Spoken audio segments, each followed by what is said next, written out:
Do you ever feel like not cooking? Maybe you are tired from working all day, or maybe you're just not feeling well, and having to cook is just one more thing that you don't want to do. In this video, I am going to give you tips on how you can use your planner to help when you don't feel like cooking. If you're new here, hello. My name is Tonya, and I make videos on functional and practical planning. On this channel, I talk about how I use a planner to manage all of the different moving areas of my life. If that describes you, or you're a person that simply likes planners, please be sure to hit the like and subscribe button. When you don't cook, you may end up eating out. I've noticed that eating out at restaurants costs at least 3 times more than it would have been had I cooked at home. And sometimes I think it's just not healthy to eat out. I enjoy eating out for social purposes because it's a great way to connect with friends and family. But I do feel concerned about the foods that I eat when I eat out. Because when you think about it, you don't know how the foods are being prepared. Sometimes you don't know the ingredients that are put in them, and you don't know that if the people preparing your foods were actually clean, if they washed their hands, are they keeping the restaurant kitchen clean. I have 5 tips on how you can use your planner when you don't feel like cooking. So tip number 1, when we don't feel like cooking, it's more of a matter of we don't know what to cook. So tip number 1 is about using your planner to come up with ideas about what it is that you like to eat and what you want to cook. Go to a blank page in your planner and write down everything that you like to eat and that your family likes to eat. Now, I get stumped here sometimes because sometimes after working, I go in the kitchen and I have no idea what I'm going to fix for dinner. So if that's you and you have trouble thinking about what it is that you want to eat, one thing you can do is think about the last few restaurants that you visited and think about what you chose to order on the menu. Write that down in your brain dump. So in other words, if you are at a restaurant and you're looking at the menu, write down the things that you tend to order when you're eating out. The idea of this is that obviously that's a food that you like because you ordered it at a restaurant and you were willing to pay for it. And also the idea of the brain dump is so that you can use the list to recreate those meals that you purchased at a restaurant before. I love taking a meal idea from a restaurant and trying to recreate it at home. It's kind of a little challenge for me, and it adds a little excitement to preparing the meals. So you can Google that and look up the ingredients and try to recreate that at home. Tip number 2 for when you don't feel like cooking is to share the responsibility of cooking with other members in your household. What I like to do is use my planner to write down a day when it's somebody else's responsibility to cook. I think unfortunately in many households, the responsibility to cook tends to fall on the female gender. I still feel a burden to cook. What I like to do is give the teenagers in my home a day where they're responsible for preparing the meals. This lifts some of the burden off of me. Please let me know in the comments if you feel that most of the cooking tends to fall on the female gender. Maybe it's me, but I feel it's a tradition that puts a lot of pressure on the female of the household. Now, if you live alone or if you're in a single parent family, in those situations, you may not be able to share the responsibility of cooking unless your children are old enough to cook in the kitchen. The third tip on how to use your planner for when you don't feel like cooking is to use meal planning inserts. Now, you don't have to use meal planning inserts. You can plan your meals directly on planner pages. I personally prefer to do meal planning directly on my planner spread, but I do want to show you what I mean by that.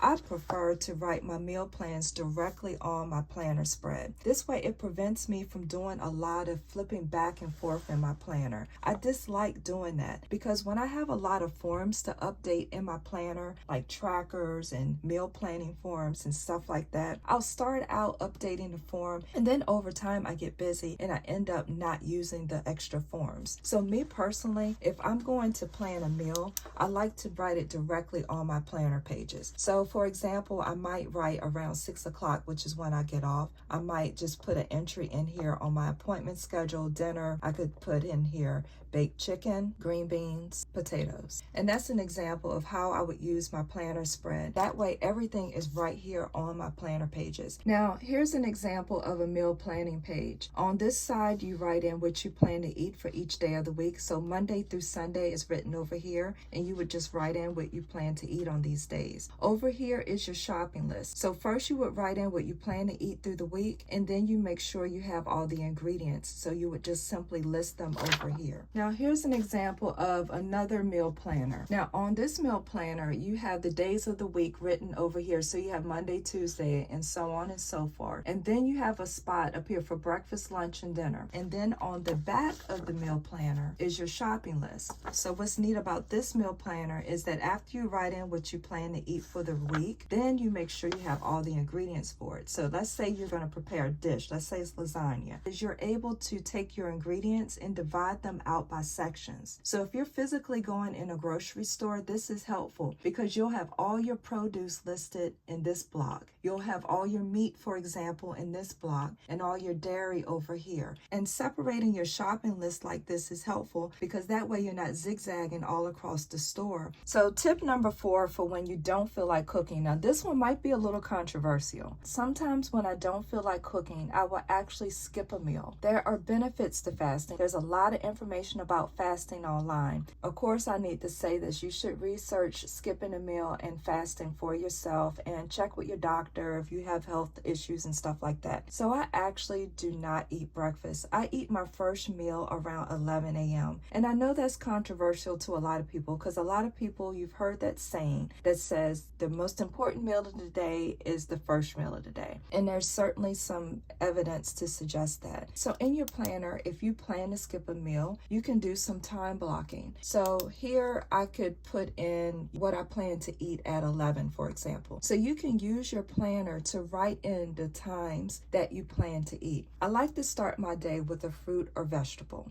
I know that's going to sound weird. I like to start my day without breaded carb. I try to avoid bagels and toast and pancakes and waffles. And so like for right here, if I start my day at 11, I can write in, okay, today I plan to start my day with a cucumber salad. I eat a lot of cucumbers. So you can use your planner to write in the times that you plan to eat. Now, if you don't stick with those times exactly, it's okay. Remember, your planner is just a plan. It's something that you plan to do. And with writing down things, it means something. It does something in your mind. So that even though I may write down that I'm going to do a cucumber salad at 11, if I'm super hungry, I'll move that up to 10:30. This is just a general plan for the day. So don't get too caught up on the times over here as far as when it comes to eating. And what I find is a lot of times when I write things down, it ends up coming to pass more often where if I don't write down anything at all. So when I start my eating later in the day, it reduces the window that I get to eat because I'm only awake for a certain amount of hours. So if I start eating less, I have a smaller window,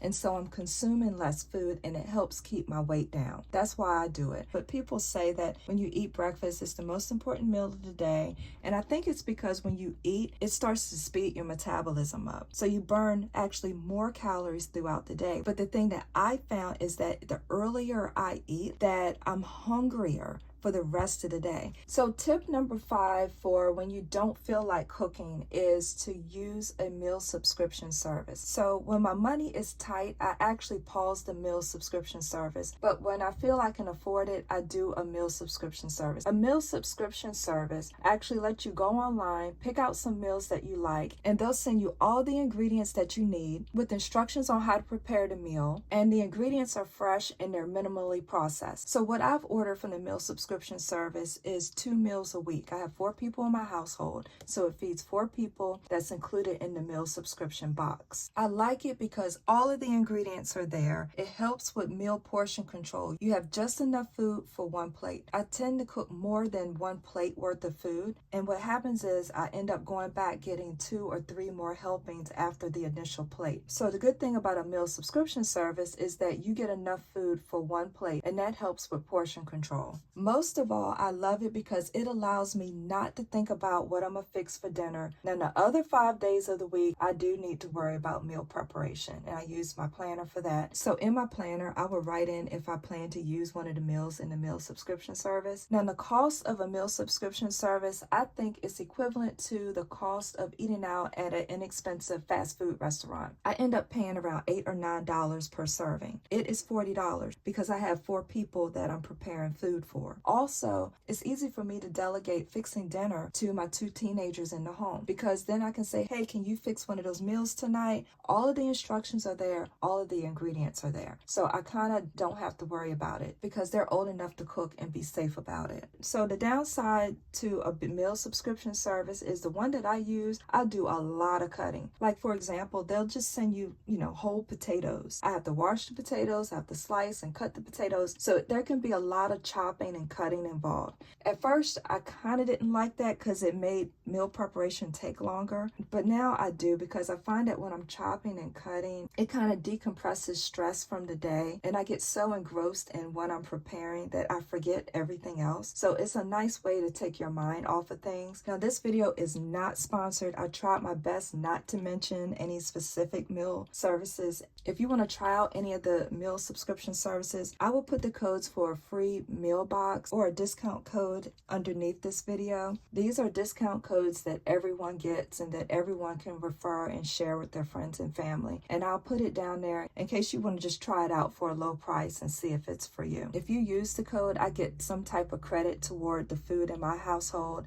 So if you do use the code, I really appreciate it. It helps my family out. So those are my 5 tips for how to use your planner when you don't feel like cooking. Do you have any tips on when you don't feel like cooking? I would love to hear about it in the comments. Some of the best ideas come from you guys, so feel free to write a comment. I respond to all comments. Please don't forget to like this video. This is Tonya, helping you feel more organized so this can be your best year yet. Take care.